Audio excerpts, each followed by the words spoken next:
Well, people, London is red. This is a match reaction for Arsenal versus Chelsea. We're going to get into a few of the talking points from the game. Obviously, a great win for Arsenal.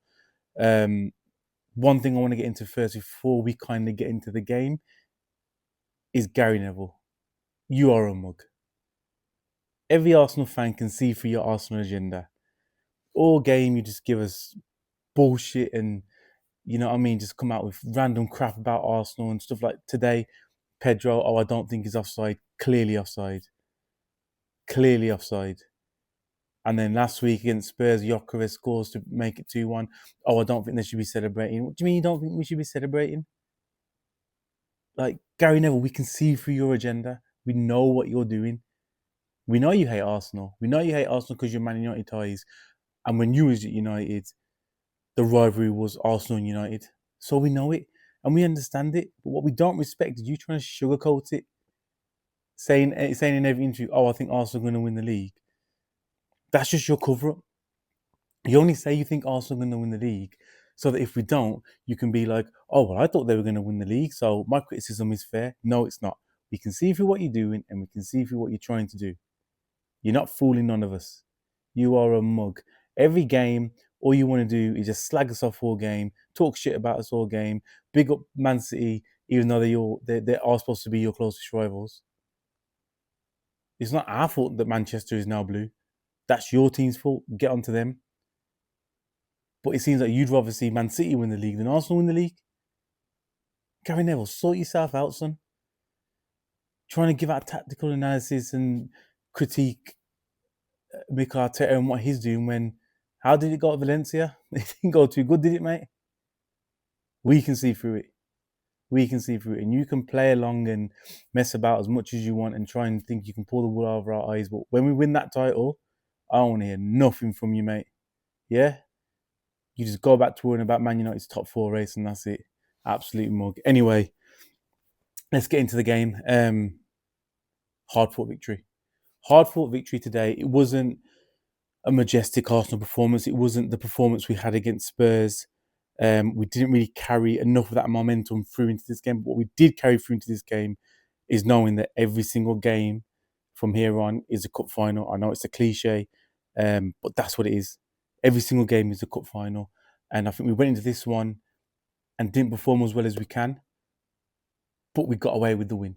And that's the main thing. Back to scoring set pieces. And look, man, I'll be honest with you, I don't care if we won every game from now into the season with a set piece and an own goal in each game. I would not care. As long as we get over that line, it does not bother me. But I thought today we showed some character, we showed some grit, we showed some determination. I mean, to concede just before half time and just before half time and go into half time and then you've been pegged back. It's hard mentally to get through it sometimes, but we showed great character and we showed an intent to want to go forward and want to attack and want to get that win in, obviously needing that 3 points. So I think it put us in, this performance today kind of showed me a bit more about Arsenal than other ones have, because the Spurs game, we was expected to win. They're in the mud. We'll get onto that on another video for when I do next week's. So tomorrow I'll drop a match preview for the midweek games that are coming up, and we'll talk about some of the other games a bit more in depth. But then I'm going to get onto Spurs. Trust me, it's going to take me a while, so I'm not going to do it now. This is the Arsenal match reaction, yeah? But I think that what we showed today was we've pulled it back to that earlier stage of the season when we was able to play games and not play well, but still get 3 points. And that's going to be crucial now for this part of the running, especially with what City did at Leeds, because they also didn't play fantastic, but they got that 1-0 lead and they held it. And it just shows, I think it's going to be like this for the remainder of the season until it comes to that game when we play City in the league.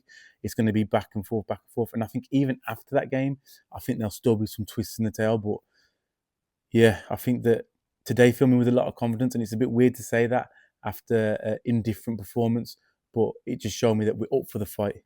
There's a few things I picked out in the game. I made a note of them on my iPad. The first thing was, I think that kind of Palmer role that he had kind of drifted. He's like, how you get the inverted fullback. He was kind of inverted left wing, and he was drifting into the middle and he was picking up some good pockets of space.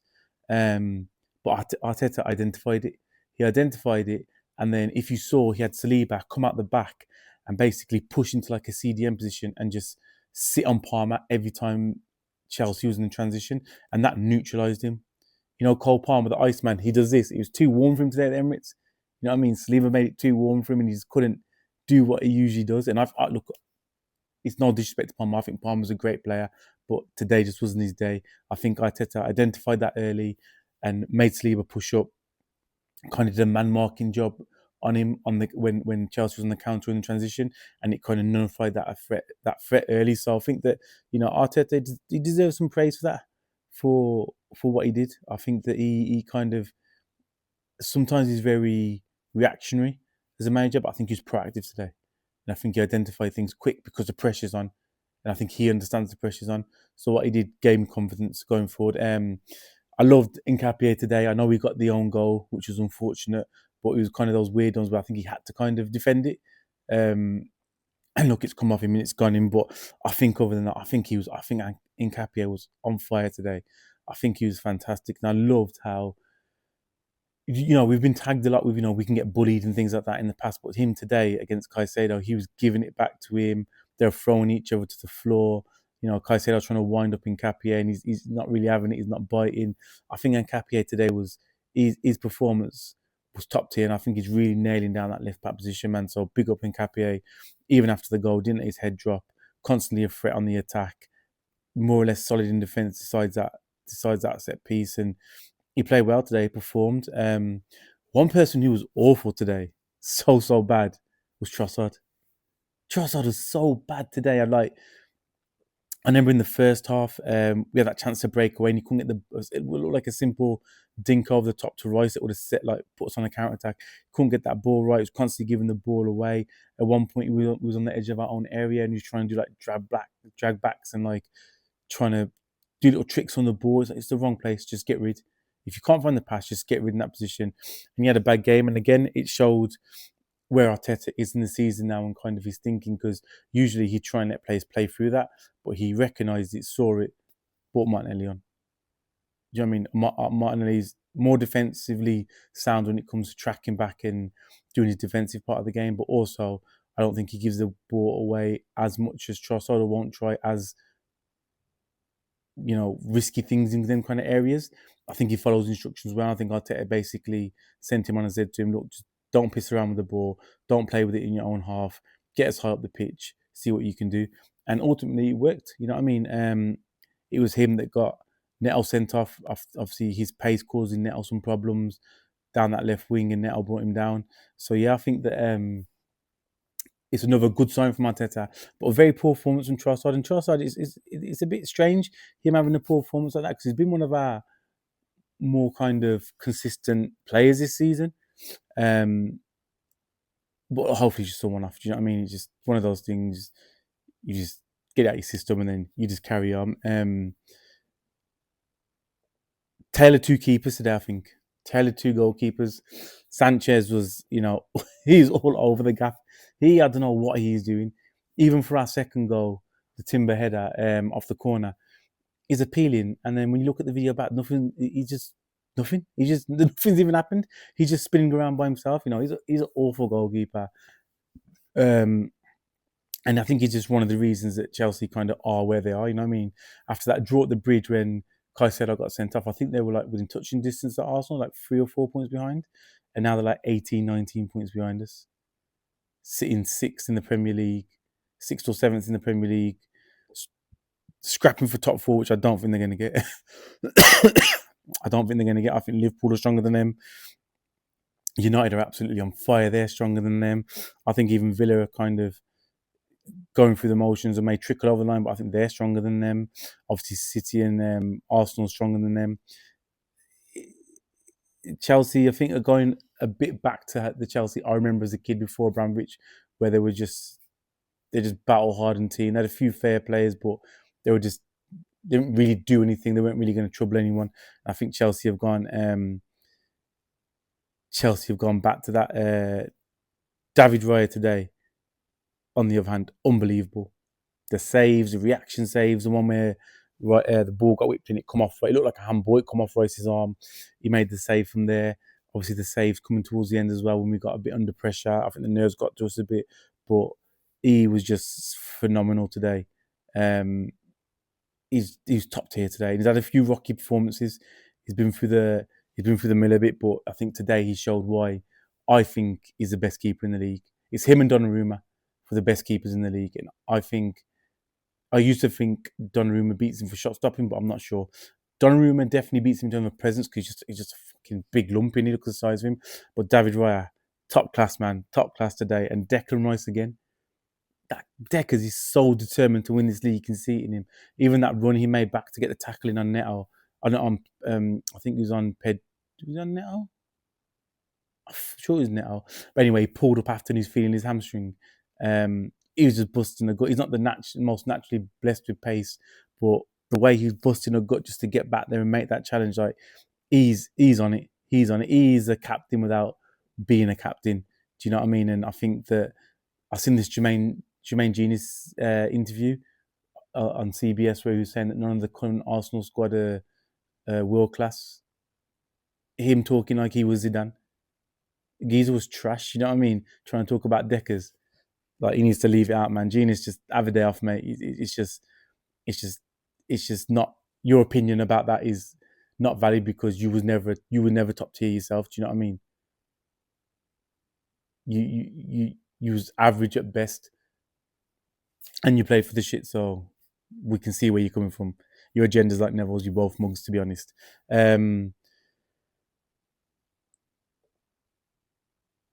Yeah, and then I think that the only time I've you know what, I didn't feel worried at half time going in 1-1. I think that Spurs result when we went in half time 1-1 and what we came and did after kind of filled me with a bit of confidence. So when we went in 1-1, I wasn't worried. I thought we would score again, and obviously ultimately we did. But I'd have to say that was a very nerve-wracking game in terms of when they went down to 10 men. I feel like we started playing worse and went in our shell. But today, um, I think David Raya has got to be man of the match. Do you know what I mean? And that just shows that I don't think Chelsea were good. I think the nerves were getting the better of us, but we managed to put it aside. We managed to get the win. I shit myself when Declan Rice went out from in 75th minute, but Noel God came on and did what he needed to do. I thought Eze had some good link-up play with Gyökeres. I felt like Gyökeres could have done better in some of them one-on-one challenges he had. But look, you know what I mean? He's looking better. He's playing better. And yeah, we just got to keep going on. We got 9 games left of the season, 9 cup finals, 9 make or break games. If someone was to have said to me at the start of the season, especially after like the summer transfer window that Liverpool had, City is City, you know, they're always going to be there or thereabouts. We got a lot of players in, having to transition them into the squad and make them gel and things like that. If someone would say to me, you're going to have 9 games left, you'll be 5 points above City, but they'll have a game in hand. But basically, it's in your own hands with 9 games left. I'd have taken it, and we're in that position. I'm sure the players and the manager and everyone at Arsenal feels the same as well. We've got to keep focused, and we've got to move on, and we've just got to take the ball by the horns and get over this line. Do you know what I mean? Just get over this line. We've got a favourable Champions League draw as well. We've got a real chance to make history here. We've got a real chance to do something great, and these players have got a chance to write their names in the history books. But it's all on Arsenal now. It's how much do you want it? You haven't got to wait for anyone else to drop points or give you an edge. It's very simple and laid out for you. You play these next 9 games and you better City's results and you win the league. That's simple. Just got to carry on doing it and just got to get over the line. Just a quick one for the week coming forward. Tomorrow we'll drop a pre-match preview to Tuesday and Wednesday's action. We'll do a match reaction to the Arsenal game as well. Tuesday I'm going to another. Oh, bloody hell! It must sound mad that I got a football fan content page that, even though we cover all teams, it's mainly based around Arsenal. But I always go to Wolves games. But I live in Wolverhampton and I can always get tickets. So on Tuesday I'm going to Wolves versus Liverpool. So we'll put a couple of videos up and things for that as well. I'm looking forward to that. Looking forward to actually seeing Liverpool play because they've been very up and down this season. So we'll see how they get on. But yeah, another video coming tomorrow. their match reactions coming throughout the week. And then for the weekend, I want you to get some things in the comments here. So basically, over the weekend, because it's FA Cup, I'm not really going to do the FA Cup. It's very early stages yet. I expect most of the big teams to kind of do what they need to do and get through. So we're going to leave that where it is. But what I'm going to do on the weekend is I'm going to build my all-time Premier League 11, but not top-tier players. So let me explain it. So say, for example, for the strikers, we're not going to put the Henrys, Drogbas, Shearers, Ruud van Nistelrooys in there, because those are players that have been in the Premier League, that have won big competitions and big trophies, and they're kind of household names. What we're going to do is kind of put the enigma players, you know what I mean? The kind of the streets will never forget kind of players. You know, they may not have kind of necessarily played for the top clubs or been at top clubs for a long time, but they were just absolute ballers. Kind of had a cult hero following at their clubs. So we're going to build an 11 around there. I've been kind of building it in my head, but I'm really struggling with defenders. So what we're going to do is we're going to play 3 at the back, 5 in midfield, but a very attacking 5 in midfield, and then 2 up top. So we're going to play 3-5-2. It's going to be a very attacking lineup. But yeah, we're going to drop that on the weekend. So if you guys have got any players in mind or people you think I should add in it or that should be in it, let me know in the comments. Hit me up. I'll build it and I'll make it Insta post and we'll put it out there and we'll see what people think about it. But yeah, people, thanks for tuning in. I just want to say a big thank you to everyone who's been supporting. I've got a reel on Instagram now that's got over 1,000 views. I've got a couple more that's sitting on like 800-900 views. The likes are good, the engagement's good. YouTube up to 20 subscribers. I've got 2 videos that got over 100 views. And I know it's not loads, and I know people will watch this and they'll look at it and be like, bro, it's only 100 views or it's 1,000 views on a reel on Instagram. That's easy to get. I understand, but for me, it feels like I'm going viral because I didn't even think I'd even get that much. You know what I mean? I didn't think I'd get near enough any reaction to this. It's just something, it was a passion project and just something I wanted to do. So I'm so thankful for everyone that is supporting and liking and sharing, commenting, subscribing. Keep doing it. Keep supporting me. Let's see where we can take this. The merch came. This is the hoodie. I'm going to do a full breakdown on the merch once the hat comes. That's still going to get delivered. So we'll go through it. I'll tell you some little changes we're going to make. Then we'll gauge some kind of dates where there might be a release. I think I'm going to go with hats and t-shirts first. And yeah, man, let's try and build this thing up, man. Let's build it together and let's see where it gets to. Peace and love, people, man. Chelsea, fuck off.